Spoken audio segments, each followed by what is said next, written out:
예수님 당시의 유대인들은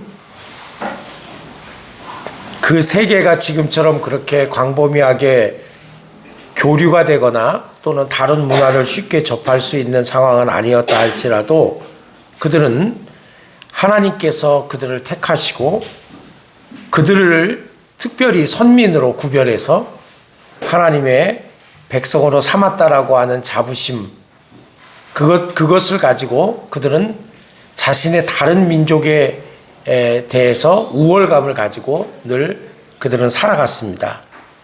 이 편지를 쓰고 있는 바울은 이제 누구보다도 유대인 중에 유대인이고 그와 같은 선민의식과 또 하나님께서 자기 민족을 특별히 다른 민족들에 비해서 택했다라고 하는 분명한 의식을 가지고 살아갔던 사람입니다.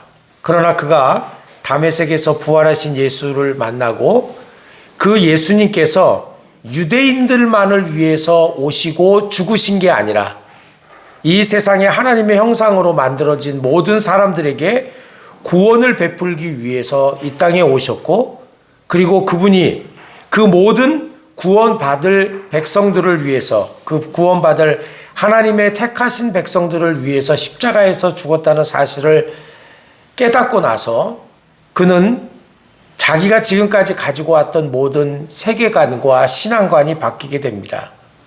그러면서 이 편지는 구체적으로 로마에 있는 교인들을 향해서 쓰고는 있지만 당시에 예수 그리스도를 주라고 고백하는 새로운 종교를 믿기 시작하는 기독교인들, 2000년대로 돌아가면 이 편지를 쓰고 있는 바울이나 이 편지를 받고 있는 로마의 또는 유대인들 중에서 예루살렘과 유다와 소아시아 지방에 흩어져서 막 복음을 듣기 시작해서 기독교인이 됐던 사람들의 입장에서 볼 때는 소수입니다. 한국에 있는 많은 교인들이 착각에 빠져 있는 게 기독교가 이 사회의 이 다수라고 생각합니다. 여러분, 그건 착각입니다. 우리나라 전체 인구의 15%에서 18%만이 기독교인입니다. 나머지는 타 종교나 또는 무종교를 가지고 있는 무종교인들입니다. 아직까지도 예수를 알지 못하는 사람들이 다수입니다. 세계적인 종교의 분포도로 봤을 때에는 이슬람의 세력이 만만치가 않습니다. 우리가 생각하는 것보다 우리는 구교와 신교, 캐톨릭과 개신교를 합치면 꽤 많은 인구가 되지만 사실은 단일한 종교로 각각 나누어 보면 이슬람의 세력이 만만치가 않습니다. 그런데 아이러니한 것은 이슬람도 유대교도 그리고 기독교도 다 한 군데서 나왔다는 것입니다. 이게 기독교 역사입니다. 우리는 이슬람을 그렇게 피부적으로 접하지는 못하고 있습니다. 자, 이런 상황 속에서 한국의 교인들을 만나보면요, 이 교회가, 기독교가 한국 사회의 마이너리티, 그러니까 소수가 아니고 다수라고 생각합니다. 힘이 있다고 생각합니다. 광화문에 모여서 외치면 나라를 바꿀 수 있다고도 생각합니다. 여러분, 착각입니다. 기독교 역사에서 세계 역사에서 기독교가 그렇게 세상의 권력과 그리고 세상의 주주가 됐던 시기는 비극적이게도 기독교는 항상 타락했습니다. 문제가 심각했습니다. 심지어는 하나님의 이름으로 그리고 하나님의 뜻을 실현한다라고 하는 그런 이유로 수많은 사람들을 화형에 불에 태워서 죽이는 흑 역사도 있었습니다. 교회 역사를 돌아보면 1517년에 루터가 종교개혁을 했습니다.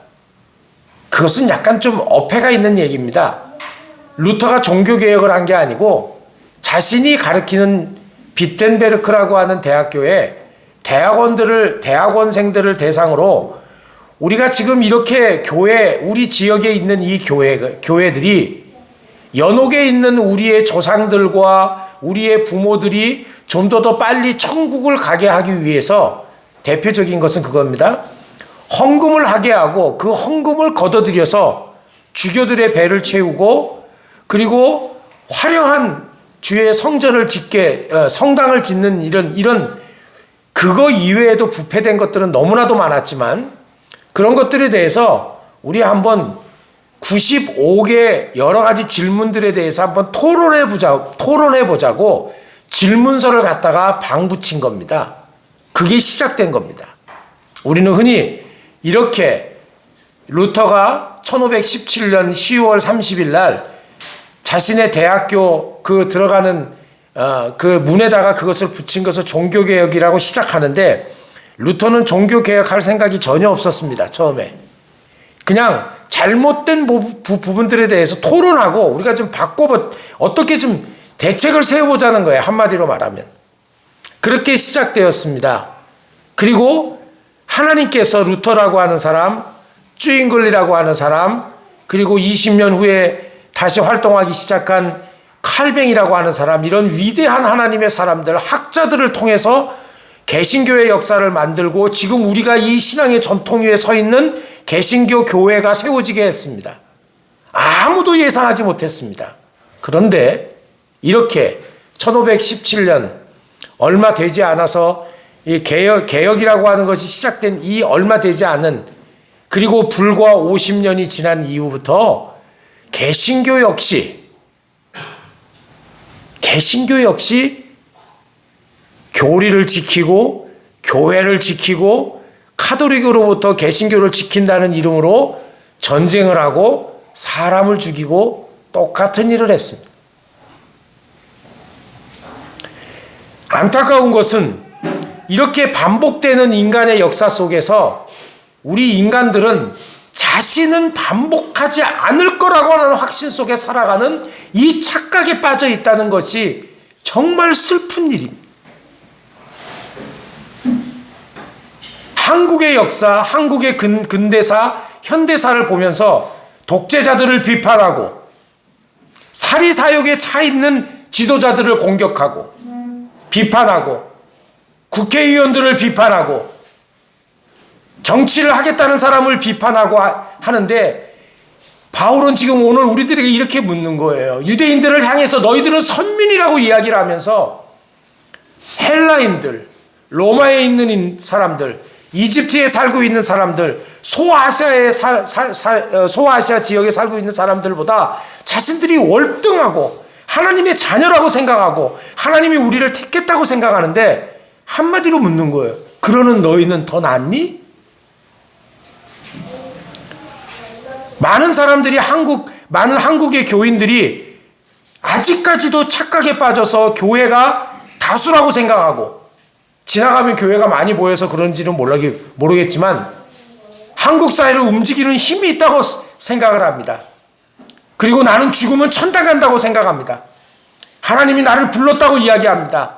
나는 어떤 일을 해도 죽으면 천당 갈 것이고 너희들은 지옥 갈 것이라고 이야기를 합니다.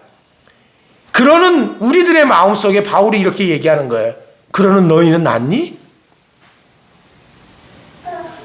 이렇게 질문해 오는 거예요.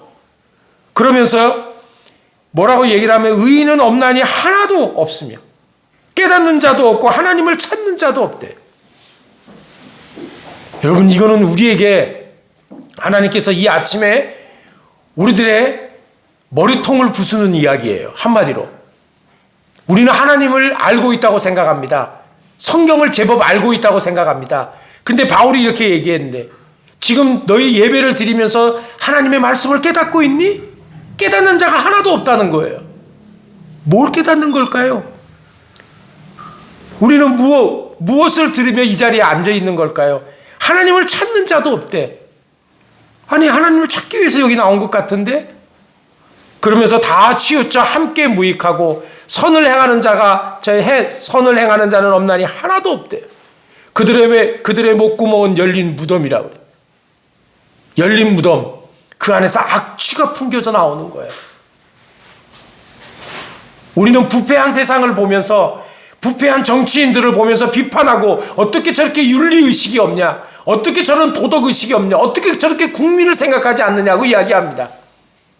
인간의 역사는 한 사회가 부패했기 때문에 타락하는 게 아니고, 근본적으로 인간의 흑역사를 만들어가는 것은 이기심입니다. 인간의 욕심입니다. 인간의 욕심이 결국은 인간의 역사를 파멸로 이끌어가는 것입니다. 너희들의 목구멍은 열린 무덤이고 그 혀로는 속임을 일삼으며 그 입술에는 독사의 독이 있고 그 입에는 저주와 악독이 가득하고 그 발은 피 흘리는데 빠른지라. 이렇게 이런 인간의 모습을, 이런 인간의 실상을 깨닫고 다시 하나님의 형상을 회복하고 진정한 교회를 회복하고자 하는 그런 사람들은요, 세상에서 항상 소수였어요.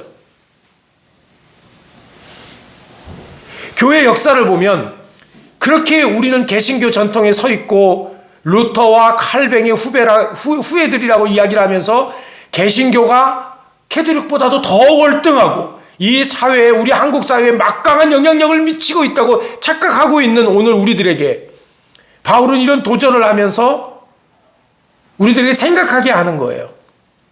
루터가 종교개혁을 하고 종교개혁이라고 했다고 합시다. 그렇게 시작을 하고 나서 얼마 지나지도 않아서 심각한 이 전쟁이 벌어집니다.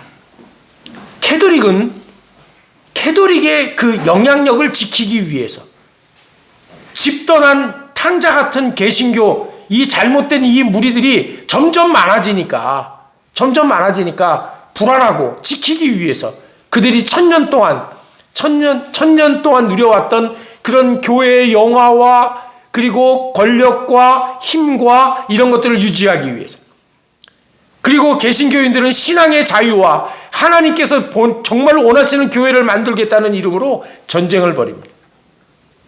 전쟁을 벌이는데 몇 년 동안 우리나라는 한국 전쟁이 3년 그잖아요. 2년 여져야 되나. 50년에 일어나서 51년, 52년, 53년도에 저희가 그 휴전협정이 됐으니까 3년, 30년 동안 전쟁을 하는데 그 전쟁의 마당이 어디냐면 독일이에요. 독일. 신성 로마 제국이라고 하는 그 독일에서 전쟁이 일어납니다. 이 전쟁의 이 독일 마당에서 어떤 사람들이 와서 싸우냐면 프랑스 사람들, 영국 사람들, 저 위에 있는 노르웨이나 이런 사람들, 그 다음에 저기 이탈리아나 이쪽에 있는 여러 부족들, 지금처럼 이렇게 나라가 형성되지 않았으니까 이런 사람들이 모여가지고 한쪽은 다 종교의 이름이에요. 다 하나님의 이름이에요. 30년을 싸워요. 30년을. 나중에 세계 역사를 보면은요, 독일이 이 30년 전쟁 이후에 나라를 나라답게 재건하는데 몇 년이 걸리냐면 100년이 걸려요. 100년. 초토화됩니다. 전쟁이 나면 제일 먼저 나타나는 현상이 뭔지 알아요? 남자들이 다 죽어요. 싸움터에 누가 나가요? 남자들이 나가는 거예요. 농사를 지을 수 있습니까? 공장이 돌아갑니까? 전쟁이 나서 복구하는 데는요, 어마어마한 시간인데 30년 전쟁 이후에 100년에 걸쳐서 독일이 일어납니다. 독일의 역사를 보면, 오늘 역사 시간은 아닙니다만, 그 이후에 1차 대전, 2차 대전을 일으키는 그런 군사적인, 경제적인 힘을 갖는 그런 나라가 되는 건 기적 같은 일이에요. 그렇게 폐허가 된 나라인데, 이때 이렇게 종교의 이름으로, 하나님의 이름으로 자신들의 그 신앙이 옳고 그것을 지키기 위해서 사람을 죽이는 일을 하나님의 뜻이라고 생각하면서 이렇게 전쟁을 벌였을 당시에 소수의 사람들이 모여서 정말 하나님이 원하시는 교회, 하나님이 원하시는 성도가 되보자, 그런 사람들이 있었어요. 이 사람들이 누구냐면 제세례파 사람들입니다. 대표적인 거 하나만 얘기를 들자면, 저희는 지난 주간에 종윤이를 유아 세례를 줬습니다. 여러분, 세례는 뭐 위에서 이루어지는 겁니까? 신앙 고백 위에서 이루어지는 거예요. 그런데 종윤이 신앙 고백 안 했잖아요. 그럼 누구의 신앙 고백을 가지고 세례를 준 겁니까? 부모의 신앙 고백이에요. 유아 세례를 받은 그 자녀의 부모들은요, 본인들이 신앙 고백한 것으로 하나님 앞에 서약하고 그 아이가 입교를 하고 하나님 앞에서 진정으로 신앙 고백할 때까지 자신이 신앙 고백한 세례자의 입장에서 하나님 앞에 나아가야 하고 그 자녀를 그렇게 바르게 키워야 하는 거예요. 그러지 못하면 이 자녀들의 그 책임이 누구에게 가는 겁니까? 쉽게 얘기하면 부모에게 가는 거예요. 그래서 이 사람들이 생각을 해보니까 다른 건 다 좋은데 유아 세례는 좀 문제가 있다. 본인의 신앙을 고백하고 세례를 줘야 되는 거 아니냐. 근데 당시 유럽에서는 아이가 태어나면 무조건 세례를 주고, 그리고 세례 증명서를 띄워가지고 가서 요즘 우리로 치면 동사무소에 가서 신고를 하게 돼 있는 거예요. 출생 신고를. 우리나라는 세례 증명서 띄워가지고 준 적 없잖아요. 우리나라는 절대 기독교 국가가 아니에요. 근데 유럽이나 미국은 그런 제도가 지금도 있다는 거예요. 그러니까 그 당시에 종교개혁 당시에도 이 모든 유럽에 살고 있는 사람들은 다 유아 세례 받은 사람들이야. 근데 생각해 보니까 이거는 바르다고 생각하지 않은 거예요. 그래서 그 중에 어떤 사람이 나 세례 다시 좀 해줘라. 그래서 다시 세례를 받은 거야. 재세례를 받은 거야.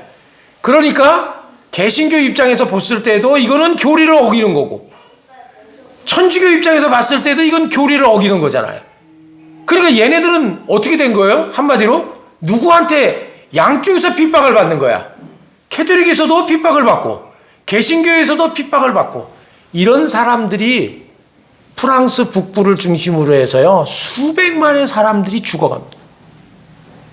근데 놀라운 거는 이 사람들은요 자신들을 죽이고 핍박하는 이 개신교의 세력이나 또는 캐톨릭의 세력에 대해서 무장으로 저항하지 않습니다.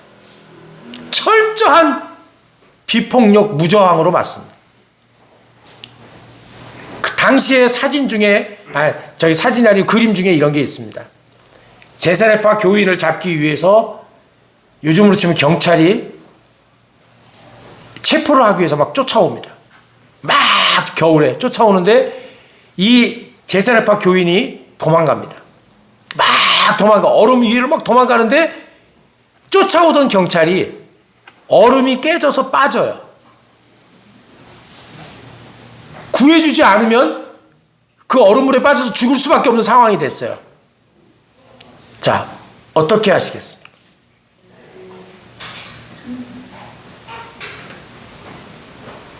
아무렇지도 않게 그 그림 한 장 보고 넘어갈 수 있는데요. 그 그림에서는 그 제세례파 교인이 가서 경찰을 구해줍니다. 어떻게 됐을까요? 요즘 영화식으로 하면 경찰이 구조받았으니까 너 빨리 도망가. 영화에는 가끔 그런 거 나오잖아요. 내가 그냥 눈 감아줄게. 너 도망가. 아니에요. 그 경찰이 그 신자를 잡아갔습니다. 그리고 처형당했어요. 여러분, 뭐가 정의이고 뭐가 사랑입니까요?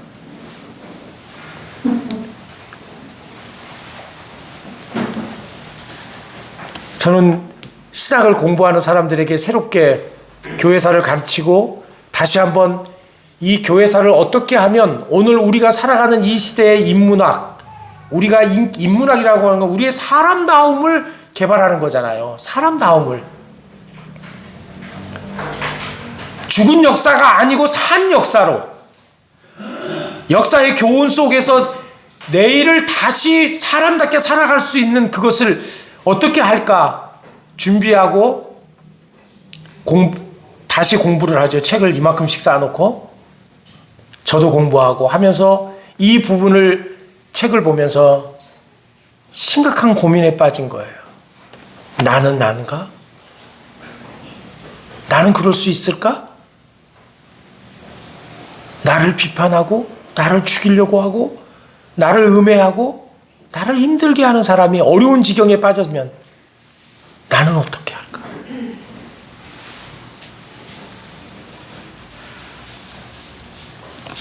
이런 사람들의 후회가 누구냐면 미국으로 건너온 초창기 청교도들이었어요. 당시의 미국은요, 착각하면 안 돼요. 당시의 미국은 아무것도 없는 나라예요. 유럽인들 입장에서 봤을 때는 야만인들, 인디안들이 사는데 최고의 문명 국가가 어디냐면 유럽이에요. 영국이에요. 영국에서는 옷만 갈아입은 성공회라고 하는 것 때문에 도대체 살 수가 없어. 어떤 왕이 들어오면 개신교를 믿으라 그러고, 어떤 왕이 들어오면은 개신교인들을 다 잡아서 죽이고, 왔다리 갔다리 3년, 6년, 10년 지나면요, 왔다리 갔다리 하네. 정신을 차릴 수가 없는 거예요. 유럽에서는 이 종교의 이름으로 전쟁을 해요. 30년 전쟁, 100년 전쟁, 끊임없이 전쟁을 해요. 정말 하나님이 원하시는 교회, 하나님이 원하시는 그런 신앙생활을 좀 해보고 싶다. 그래서 그들이 자기의 고향, 문명, 경제, 교육, 모든 걸 다 뿌리치고 나선 게 청교도들이에요. 이건 우리에게 어마어마한 교훈을 주는 거예요. 우리는 지도를 태평양을 중심으로 해서 보니까 그러지만 대서양을 중심으로 해서 보면 그 당시에 배를 타고 영국에서 미국으로 건너가는 건 목숨 건 일이에요. 목숨 건 일이라고. 그 일을 감행하는 거예요. 아무것도 빌딩 하나도 세워져 있지 않는 그 불모의 땅에 그들이 내립니다. 그리고 하나님 앞에 감사의 기도를 드립니다. 배에서 병 걸려서 죽은 사람, 뱃멀미 하다가 뱃멀미를 한 달 한다고 생각해봐. 죽잖아요. 우리는 3시간만 해도 뒤집어지는데. 하나님 앞에 감사의 기도를 드립니다. 그리고 그들이 교회를 세웁니다. 나무를 잘라다가 교회를 통나무로 세웁니다. 그리고 그들이 이렇게 얘기합니다. 여기는 하나님의 교회다. 이 하나님의 교회는 하나님을 진짜 사랑하는 사람만 와서 예배하도록 하자. 한마디로 말해서 멤버십이 정확한 사람들만 오게 하자. 신앙 고백 철저하게 하는 사람만 오게 하자. 그래서 예배를 드립니다. 매주 예배를 드릴 때마다 두고 온 고향, 두고 온 모든 인간관계의 단절들 얼마나 그리웠겠습니까? 지금처럼 비행기를 타고 날아갈 수가 있습니까? 인터넷으로 보면서 줌으로 얼굴을 볼 수가 있겠습니까? 다시는 돌아갈 수 없는 땅이에요. 돌아갈 수 있는지도 의문이지만 다시 올 수 있다는 것도 보장할 수 없는 시대예요. 그들은 매주 하나님 앞에 눈물을 흘리며 그 믿음의 1세대들은 그렇게 기도를 했다고요. 그리고 자녀들을 낳았고 가지고 온 종자 씨를 뿌리면서 인디언들의 도움을 받기도 하고 싸우기도 하면서 근근히 개간을 해가면서 삶의 터전을 이루어갑니다. 막 거기 정착해서 낳았던 아이들이 자라나고 5살이 되고 6살이 되고 그들이 태어나자마자 이들은 또 뭐 했을까요? 유아세례를 줬을 거 아니에요. 유럽의 전통이니까. 그잖아요? 이 아이들이 20살이 되고 이 아이들이 30살이 됐는데 그 1세대들이 거기 정착해서 30년이 된 이후에 교회가 또 옛날처럼 돌아가는 거예요. 유아세례를 받은 이 아이들이 건성건성으로 교회 나오는 거예요. 내가 교회 가고 싶어서 갔나? 우리 엄마 아버지가 나한테 유아세례 줬으니까 가는 거지. 건성건성으로.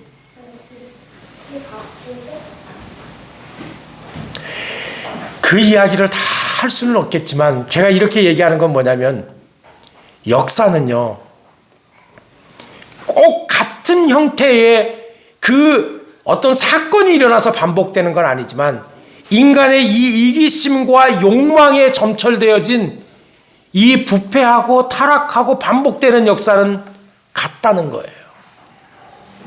근데 문제는 그렇게 반복되고 우리들에게 교훈을 주는 역사 속에서 항상 이렇게 생각하는 거야, 내가. 나는 아닐 것이라는 거야. 나는 그렇게 살지 않을 것이야. 그렇게 생각했던 수많은 내 옆에 있는 다른 사람들이 나와 함께 공존하는 이 세상 속에서는 그 역사의 교훈은 더 이상 교훈이 아닌 것이. 내가 바로 그런 사람이 있더라. 내가 예수 믿은 지 몇 년인데, 내가 교회 안에서 이런데, 사실은 신앙생활에서 지금 여기서 바울이 얘기하는 것처럼 우리는 더 나으냐, 바울은 너는 더 나으냐 이렇게 묻지 않았어요. 우리는 더 나으냐, 이렇게 예수를 믿고 있고 우리가 정말 잘하고 있다는 우리는 나으냐. 우리 교회가 20년이 넘었습니다. 믿음의 1세대들이라고 할 수 있는 우리가 시작해서 여기까지 왔습니다. 우리의 자녀들이 벌써 20살이 됐습니다. 우리에게 다시 한번 묻습니다. 우리는 더 나으냐? 뭘 자랑할 게 있다는 걸까? 그래서 우리는 하나님 앞에서 늘 위축되고 그리고 쫄아서 살아라는 얘기인가? 아니에요. 그 얘기가 아니에요. 내가 그렇게 하나님 앞에서 내세울 것 없이 반복되는 역사의 교훈 속에서도 항상 나는 예외라고 생각하고 독야 청청 나는 괜찮을 것이라고 생각하고 나는 그 길을 안 갈 것이라고 생각했던 내가 돌아보니까 그 길을 내가 걷고 있더라고요. 내가 비판했던 그 사람들의 길을 내가 걷고 있더라고요. 왜 저렇게 신앙생활 하지? 신앙생활 20년, 30년 했으면 더 잘해야 되는데 왜 저렇게 하지? 하고 있었던 그 사람들의 모습을 내가 하고 있더라고요. 생명력도, 감사도, 그 어떤 역동적인 힘도, 치열하게 뭔가를 해야 되겠다라고 하는 내 안에서의 그 어떤 희망도, 소망도 사라져버린, 어쩌면 요즘 잘 쓰는 말로 루틴해져가는, 그저 지난주가 이번 주 같고 지난달이 이번 달의 일이 지난달 같고 그냥 이렇게 하는 거 아닌가? 제가 우리 교인들에게 그런 얘기 했잖아요. 저는 성향적으로 그렇게 못 산다고. 그래서 피곤한지는 모르겠어요. 새로운 일들이 있으면 힘은 들지만 또 즐거워. 사람마다 다 성향이 있으니까 그런지는 모르겠어요. 또 뭔가를 위해서 준비를 해야 되고, 다음 주부터는 또 그 12주 동안 열심히 강의를 해야 되고, 80분씩. 그렇게 해야 되는 것들을 준비하면서 그냥 가서 할 수 없잖아요. 아무 얘기나 한 번은 하고 올 수 있어요. 매주 어떻게 해? 아무리 뻥을 쳐도 그렇게는 못 치지. 그잖아요. 지금은 우리 한국에서 작게 시작하는 무인가라고 하는 게 정말 웃기는 거예요. 예전에 미국에서 있었던 학교 다 무인가였어요, 처음에. 그렇게 시작하는 거예요. 우리나라는 뭐 교과부에서 인정을 해주냐 안 해주냐 그거 가지고 되게 따지는데, 여러분 그렇잖아요. 다 뭐든지 초창기에 시작할 때는 다 그렇게 시작하는 거잖아요. 앞으로 미국에 있는 학교에 가서 우리가 학위도 조인식도 해야 되고, 그러면서 더 든든하게 학교를 세워가는 그런 일에 초창기에 돌 하나 갖다 얹어놓는 역할이지만, 뭔가를 또 새롭게 할 수 있다는 일에 감사하고 피곤하지만 갑니다. 그런데 어느덧 지나오면 저 자신도 그래요. 한 주간 설교를 준비하면서 내가 그렇게 치열하게 하고 있는가? 우리 교회의 어떤 그 아주 단순해. 우리는 예배 열심히 드리자는 거잖아요. 다른 거 아무것도 없잖아요. 예배 열심히 드리자. 최선을 다해서 드리자. 이거 하나만큼 드리자. 정말 우리 교회 교우들이 거기에 모든 것들을 마치고 오는가?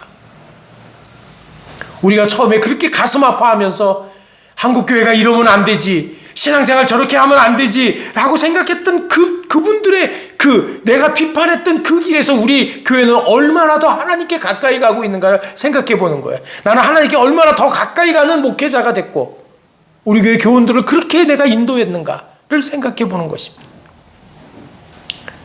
그러면서 기도하는 거죠.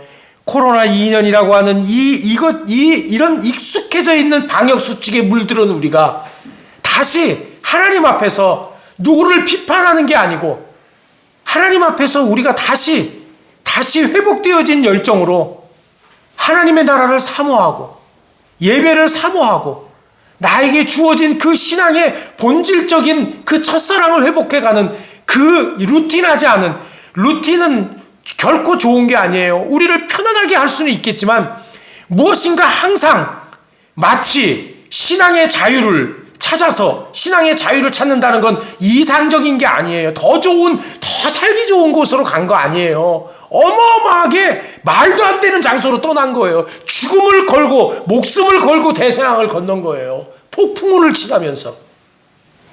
내리면 아무것도 없어요. 그냥 벌판이에요. 나무와 잡초와 그리고 자신들을 기다리는 건 맹수와 그리고 인디안들밖에 없는 그 땅에 그들이 내려서 뭉쳐서 앉아서 뭐 했겠어요? 하나님 우리를 지켜달라고 하지 않았을까요? 우리는 이렇게 나약한 존재라고?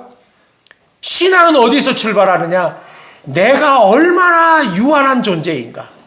내가 얼마나 한없이 약한 존재인가를 깨달을 때 신앙은 출발하는 거예요. 창세기 4장 26절에 보면 이런 말씀이 있습니다. 셋, 가인과 아벨 시대를 지나서, 그죠? 하나님이 아담과 하와에게 죽은 아벨을 대신해서 셋이라고 하는 아들을 주잖아요. 이 셋이 결혼을 해서 아들을 낳고 그의 이름을 에노스라 하였음에 그때에 사람들이 비로소 여호와의 이름을 불렀더라. 성경에요, 하나님의 이름을 부른 첫 번째 사건이 창세기 4장 26절에 나와요. 그런데 이 말 속에는 뭐가 숨겨져 있냐면 이 에노스라고 하는 이 말의 뜻이 뭐냐면 죽을 수밖에 없는 인간. 이 죽을 수밖에 없는 인간이라고 하는 것은 유한한 생명만을 얘기하는 게 아니고 죽을 수밖에 없는 이 제한된, 그리고 우리의 그 하나님 앞에서 결코 우리의 모든 것들이 그렇게 완전하지 않은, 부족한, 어느 정도로 부족해요? 동생을 죽일 만큼 악랄하게 부족한, 다른 사람들을 비판하면서도 자신은 결코 그 길을 가지 않을 거라고 생각하는 그 오만함, 역사가 주는 교훈을 깨닫지 못하고 나는 그런 길을 결코 가지 않을 거라고 생각했는데 뒤돌아보니 그 길인데 외면해 버리는 거예요. 비판을 신랄하게 합니다. 자기는 안 갑니다. 이러한 죽을 수밖에 없는 존재, 죽을 수밖에 없는 존재. 이번 주간에 저는 한 번도 만난 적은 없지만 우리나라의 민주화를 위해서 그 서슬퍼런 독재 시대에 돈 되지 않는 일만 변호하고 나섰던 한승원이라고 하는 한 분의 위대한 지성인을 보냈습니다. 그분하고 나이 차이가 제가 보니까 23년밖에 안 나더라고요. 그분만큼 산다 할지라도 내가 남은 시간이 23년밖에 없더라고요.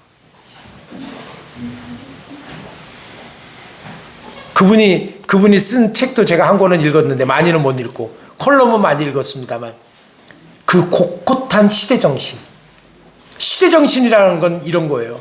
이 시대 속에서 나라고 하는 사람이, 신앙인은 하나님의 뜻을 붙들고 어떻게 살아가야 하는지를 깨닫는 거예요. 갈팡질팡하는 게 아니라 시대정신은 얼마나 세상이 변하고 뭐가 얼마나 화려한 세상이 되는가에 대한 예측이 아니고 이 시대정신은 이 시대 속에서 하나님이 나를 왜 부르셨는지를 아는 거예요. 나를 어디에다 쓰시려고 하시는지를 깨닫는 거예요. 그것은 위대한 정치가가 아니어도 괜찮아요. 위대한 과학자가 아니어도 학자가 아니어도 괜찮아요. 내가 사는 이 삶의 현장에서 하나님이 나를 왜 불렀는가? 제가 늘 얘기하지만 하나님께서는 우리가 머릿돌 교회 다니는지 안다고요. 머릿돌 교회에서 어떤 역할을 감당해야 하는지 하나님은 우리에게 주셨다고요. 그 속에서 내가 해야 될 일들을 감당하는 것, 그것을 기쁨으로 하나님 앞에 찬양하는 것, 다른 사람들과 함께 참아가며 하나님의 나라를 이루어가는 그 일에 손을 맞잡고 함께 가는 것, 그것이 이 시대를 한 시대와 한 지역에 살아가는 그리스도인들에게 하나님이 원하시는 시대정신이라는 거예요. 시대정신을 깨달으면 출마해서 국회의원이 되는 게 아니고 국민을 잘 살겠다고 뻥치면서 대통령이 되는 게 아니고 나에게 맡겨진 하나님께서 나를 통해서 하시고자 하는 이 시대 속에서 감당해야 될 그것을 깨닫고 가는 것, 이것이 시대정신이에요. 저와 여러분, 작고 큰 일은 없습니다. 하나님 앞에서 작고 큰 일은 없습니다. 얼마나 충성되게 감당했느냐, 그러지 않았느냐의 차이만 있을 뿐입니다. 저 여러분, 이 시대정신을 깨닫고 우리에게 맡겨진 이 몸된 교회를 하나님 앞에 바로 세우며 하나님 앞에서 우리가 결코 다른 사람들을 향해서 너희는 뭐니? 라고 하는 게 아니라 우리도 너희와 같은 그런 존재이지만, 우리가 이런 유한한 존재이지만, 죽을 수밖에 없는 존재이지만, 그러므로 나는 예수 그리스도가 필요한 존재요, 우리는 예수 그리스도가 필요한 존재요, 그리고 그를 위해서 살아가야 한다고 그렇게 고백하는 저와 여러분 되시기를 주님의 이름으로 간절히 부탁을 드립니다. 신앙의 자유를 찾아 떠났던 그들, 불과 30년 후에 그의 자녀들이 신앙에서 멀어지고 교회가 형식화돼 가고 죽은 사람들처럼 그저 아무 생명력 없이 교회에 출입하는 그들을 보며 하나님께서는 놀라운 부흥의 역사를 또 일으키셔요. 그게 역사예요. 저는 이 코로나 2년 동안이 지나고 난 다음에 하나님께서 우리 교회를 어떻게 다시 역사하실까? 어떻게 다시 이렇게 세울까? 이 믿음의 종들과 함께 왔던 이곳, 이 역사, 20여 년의 역사, 코로나의 2년 역사를 지나면서 또 하나님께서는 우리 교회를 통해서 어떤 모습으로 변화되기를 원하실까? 어떤 시대정신을 깨닫고 우리를 이끌어 가실까? 그러기 위해서는 우리 모두가 먼저 하나님 앞에 얼마나 유한한 존재인지, 세세시대에 비로소 사람들이 여호와의 이름을 불렀던 것처럼 다시 저와 여러분 주님의 이름을 부르게 되기를 원합니다. 간절한 마음으로 주님 앞에 예배하기를 원합니다.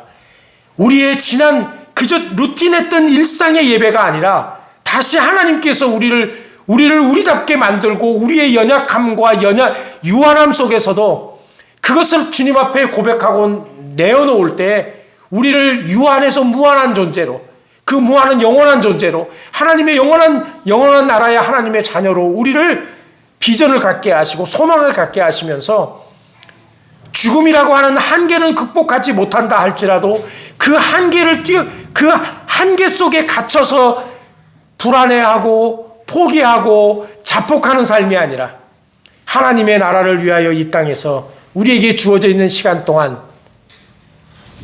내가 거두게 될지 아닐지는 모르지만 씨를 뿌리고 나무를 심고 가꾸어가며 우리의 다음 세대를 통해서 역사하실 하나님의 놀라운 비전을 가슴에 담고 몸된 교회를 함께 이루어가고 지금 우리에게 맡겨진 일들, 그 학업들, 그 일들, 우리의 직분들 잘 함께 감당해가는, 너를 알라 그러지 말고 내가 어떤 존재인지를 하나님 앞에 끊임없이 되물으며 하나님 앞에서 다시 한번 주시는 은혜를 받고 결코 자랑하지 말고 자만하지 말고 역사가 주는 교훈 속에서 하나님 앞에 다시 한번 신앙의 재정립을 하며 나아가게 되기를 주님의 이름으로 간절히 부탁을 드립니다. 하나님 아버지, 은혜를 감사합니다. 우리에게 주시는 그 놀라운 은혜 아래서 우리가 어떤 존재인지를 깨달아 싸우니 아버지여, 우리에게 앞서간 선배들의 삶을 통하여 깨닫게 하시고 믿음의 선진들을 통해서 저희들이 배우게 하시고 우리를 이 땅에 불러주신 하나님의 시대정신을 바로 깨달아 우리에게 맡겨진 그 직분, 우리 몸된 교회를 통해서 주께서 하시고자 하시는 그 일들을 감당해내는 저희가 되게 해 주옵소서. 얼마나 큰 일을 얼마나 멋지게 해냈느냐라고 하는 것이 아니라 그 중심을 들여 주님 앞에 다 했느냐를 주님께서는 보시는 줄 아오니 코로나 2년 동안을 지나면서 흐트러졌던 우리의 마음들이 다시 주님을 향하여 중심이 고정되게 하시고 다시 한번 나의 연약함을 주의 손에 드리며 오직 주님만이 나의 구세주이시며 주님 따라가는 삶이 나의 유일한 삶의 목적이 되는 진정으로 내가 어떤 존재인지를 깨닫고 다시 주님 앞에 기도하고 주의 은혜를 구하는 저희 사랑하는 모든 교우들 될 수 있도록 인도해 주옵소서. 예수 그리스도의 이름으로 감사하며 기도하옵나이다. 아멘.